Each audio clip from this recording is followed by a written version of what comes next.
Welcome to Season 3 of our Ag+Bio+Science podcast presented by AgriNovus Indiana and Inside Indiana Business. I'm Gerry Dick, the host of Inside Indiana Business, also the host of this weekly podcast where we have in-depth conversations with leaders, innovators, and entrepreneurs in Indiana's Ag+Bio+Science sector. It's the sector where food, ag, science, and technology all converge.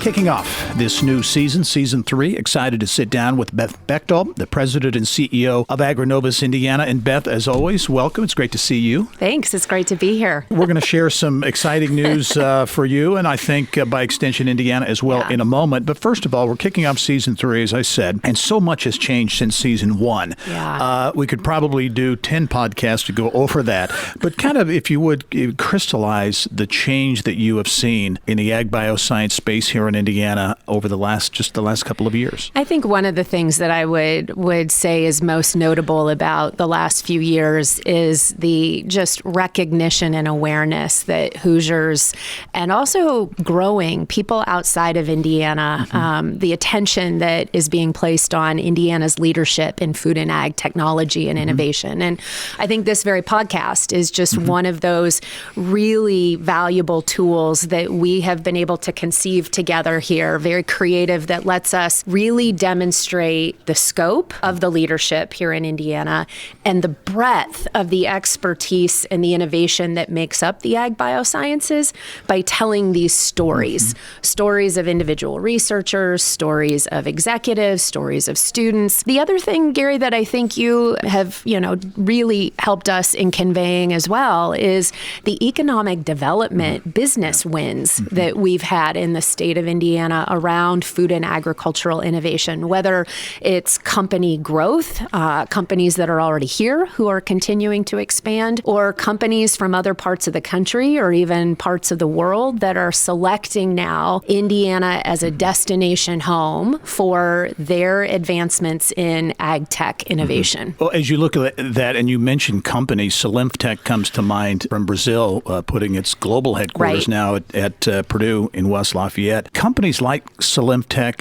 almost without exception, reference AgriNovus and the impact that it has had and continues to have on Indiana as among the reasons that they are fired up about locating here. Yeah, I think in so many ways, whether we've landed on just the right formula of having all the right foundational assets here in Indiana, whether it's the other parts of the private sector, the actual innovation research that happens at universities and colleges, the actual talent pipeline, the available staff and employee base that companies are looking for in this innovation space. We've talked numerous times about how much that has changed, that now these are companies that need very skilled tech, IT, informatics, data-driven talent, and we have that in surplus here in Indiana, at least in surplus to be able to support these types of growth stage companies that are looking for that type of skill. But no, you put those pieces on top of, I think, the power of this advocacy, collaboration, support the team type of mentality and culture that I think AgriNovus, along with Governor Holcomb and IEDC and our industry partners, everybody working together in concert to really sort of rally around and support a company like a Salimtech or an Inari or a Cormo or, pick any number of them that have chosen Indiana as a home in recent years. That's, I think, a bit of the distinguishing magic, and I hope that that's something we can maintain. Has a big part of your job and the job at AgriNovus been awareness? The assets, many of them have been here for a long time. And Hoosiers, we're typically, close to the vest. We don't brag about ourselves. But you look at what's here from an academic standpoint, a business standpoint, the private sector support. It's all here. And when people see it, they go, aha, we've got something here. I love it when the governor or any of our other state officials pull out the "we're done being modest" line. we're going to take some credit for that here at AgriNovus. It's obviously a fairly usable descriptor for a lot of things that go on here in Indiana. But I think when it came to agriculture, we realized that we had very well told our very traditional, what I'll say, I-state story. I-state as in, you know it well, Indiana, Illinois, Iowa, and it was almost always a measure of how many acres of corn, soybeans, or number of hogs you had. That was just sort of the production agriculture label that people associated with that. Well, we're an innovation state, and telling an innovation story sometimes isn't quite as easy or clear cut. You don't necessarily have data sets and a census to pull from and those dashboard style statistics that just people want to be able to drop at a hat and move on. And again, I come back to even this podcast. You have to take time to tell this story and really get into it deep and hear the individual voices and understand the diversity and the scope of what this really broad space is. And I think that's one of the things I'm most proud of AgriNovus's contribution to Indiana food and agriculture. Beth, at the end of 2019, you shared some pretty cool news. A little bit bittersweet for many of us as well. But share with us an exciting position that you have been appointed to, really a global position that is an amazing opportunity for you. And I think by extension, Indiana tends to benefit or stands to benefit from that as well. Yeah, so I will be heading over to Rome in early March, and we'll be taking on the role of Deputy Director General of the Food and Agriculture Organization, the FAO, of the United Nations. The FAO is one of the UN's largest sub-agencies, headquartered in Rome, over 11,000 people in 130 countries, with a $2.8 billion budget and 197 member countries who all participate in the FAO's work to ultimately, related to food and agriculture, as the name suggests, really work to create a world free of hunger and malnutrition. So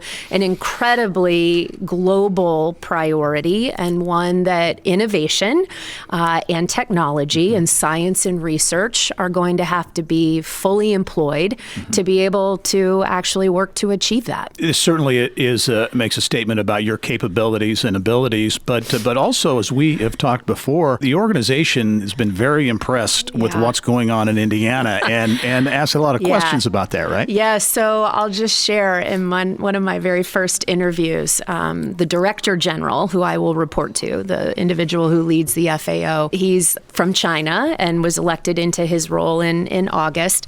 When my name got put forward to him, he does human nature, what we all do when a name comes up that we want to find out a little bit more. He A, goes to LinkedIn, and B, he Googles me. Right.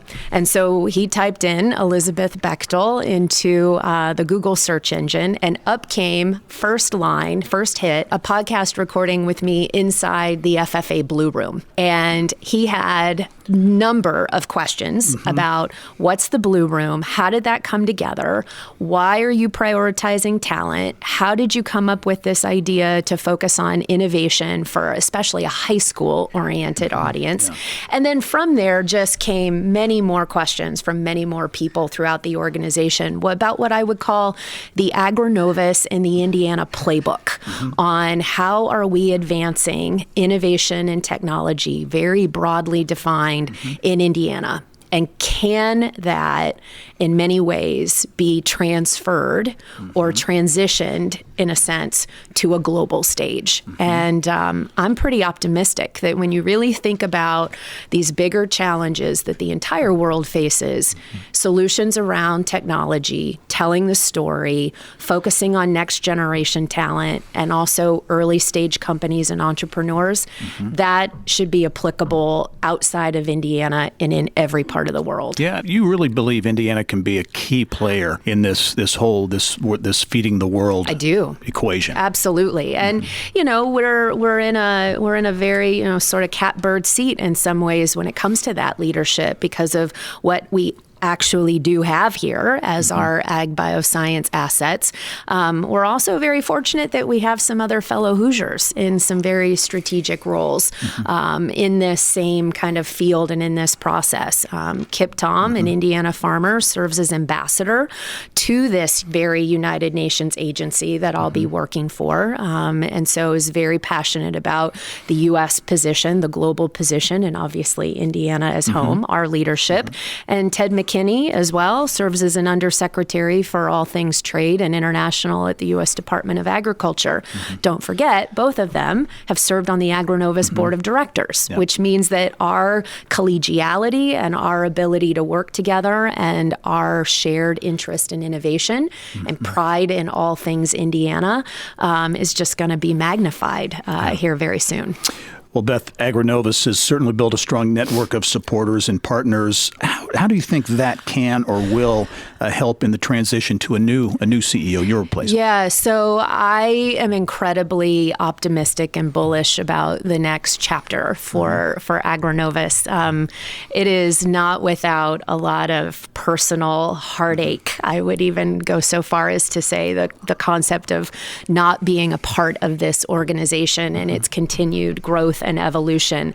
But when I step back and I see, even after my announcement, to our staff, to our board and its leadership, to even other partners here in Indiana and stakeholders, there is a real commitment to that continuity of AgriNovus leadership, continuing the vision, continuing the programming, continuing the investment and the financial support, and the board leadership that is right now beginning the process of doing a national search for the next CEO.